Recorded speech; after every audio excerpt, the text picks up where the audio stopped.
My dear student, আমি Mohammad Arman Hossain, study point একাডেমির পক্ষ থেকে হাজী মোহাম্মদ দানেশ বিজ্ঞান ও প্রযুক্তি বিশ্ববিদ্যালয়, ডিপার্টমেন্ট ফিজিক্স। আজকে আমরা শিখব একটি বাসাবাড়িতে, আমরা সবাই বাসাবাড়িতে ফ্যান বাতি ইউজ করি। তো আমাদের এই প্রতি মাসে বিদ্যুৎ বিল অনেকের গরমিল লেগে যায়। বিদ্যুৎ বিল দিছে, কারো কাছে মনে হয় আজকে এই মাসে আমার বিদ্যুৎ বিল অনেক বেশি আসছে। তো আমরা আজকে এই সমস্যাটাই সমাধান করব, দেখি সহজে কিভাবে সমাধান করা যায়।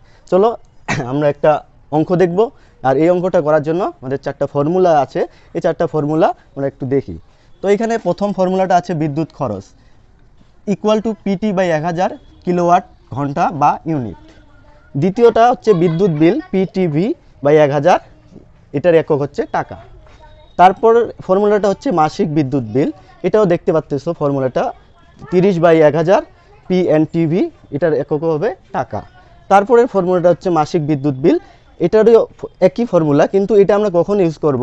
যখন আমাদের বাসাবাড়িতে ধরো যে 60 ওয়াট 40 ওয়াট 50 ওয়াটের অনেকগুলো বাতি ইউজ করা হচ্ছে, তখন আমরা এই ফর্মুলাটা ইউজ করব। কিন্তু আমরা যদি একই ওয়াটের অনেকগুলো বাতি ইউজ করি, তখন আমরা এই ফর্মুলাটা ইউজ করব। এখন আমরা জানি নেই এখানে পি এন টি ভি এগুলো কি মিন করতেছে।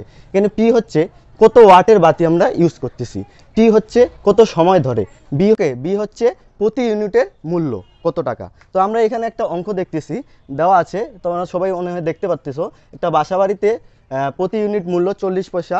এখানে 5টা বাতি 60 ওয়াটের আছে, 40 ওয়াটের আছে, 40 ওয়াটের আছে 3টি বাতি। তো এখান থেকে আমরা বের করব এক মাসের বিদ্যুৎ বিল কত। ঠিক আছে, তো আমরা দেখি। আমরা এখন চলো সবাই অঙ্কটা করি। তো আমরা এটার জন্য এই দুইটা ফর্মুলার মধ্যে কোনটা ইউজ করব? তো আমি আগেই বলছি যে এখানে যদি অনেকগুলা বাতি কিন্তু এদের ওয়াট আলাদা আলাদা থাকে, তাহলে আমরা এই যে 4 নাম্বার ফর্মুলাটা ইউজ করব। কিন্তু যদি এই জায়গাতেই অনেকগুলো বাতি থাকলে একই ওয়াটের থাকতো, তাহলে কিন্তু আমরা এই যে এই 3 নাম্বার ফর্মুলাটা ইউজ করতাম। তো আমরা 4 নাম্বার দিয়ে এই ম্যাথটা সমাধান করি, চলো।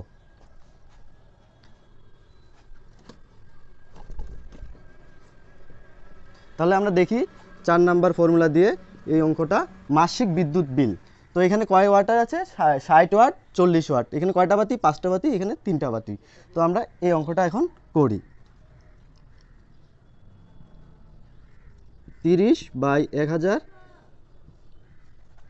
P N one T one plus P two N two T two dot dot dot B, এটার একক হবে টাকা।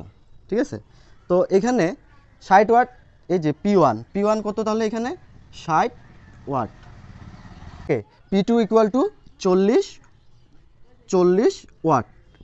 ওকে, এখানে 5টি বাতি এন ওয়ান, তাহলে এখানে 60 ওয়াটের 5টি বাতি, আমি পি ওয়ান ধরছি 60 ওয়াট, তাহলে এখানে এন ওয়ানও হবে কয়টি বাতি? 5টি।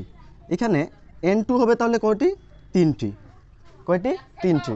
আর এখানে বি, এই যে এই জায়গায় যে বি আছে, এই যে বি, এই বিটা হচ্ছে প্রতি ইউনিট মূল্য কত?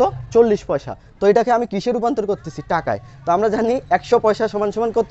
1 টাকা। তো এই 40কে আমার কি দ্বারা ভাগ দিতে হবে?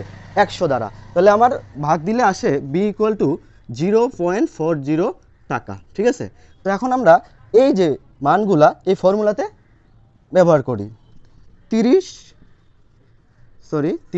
ইন্টু ভাগ 1000, পি ওয়ান হচ্ছে 60, এন ওয়ান হচ্ছে 5 ইন্টু টি ওয়ান। ওকে, তাহলে আমরা ধরে নিলাম 5 ঘন্টা ধরে বাতিগুলো জ্বালানো হচ্ছে। ঠিক আছে, তো এখানে আমরা দেখি টি ওয়ান টি টু, আসলে আমরা এখন কনফিউশনে পড়ে গেলাম যে টি ওয়ান কি আর টি টু কি। কোনো সমস্যা নেই, এখানে এই টি ওয়ান আর টি টু দুইটাই তো একই, কারণ বাতিগুলো আমরা একই সময় ধরে জ্বালাচ্ছি। যার কারণে আমরা এই টি ওয়ান টি টু এভাবে না লিখে আমরা এখানে এই যে বি এর এখানে আমরা টি কমন নিয়ে নিলাম।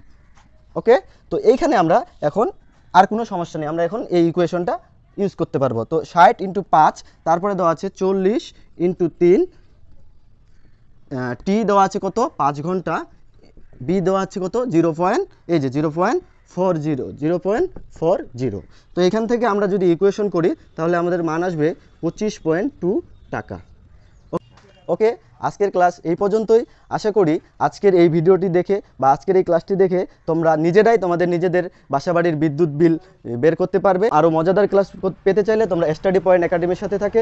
ওকে, সবাইকে ধন্যবাদ। আসসালামু আলাইকুম।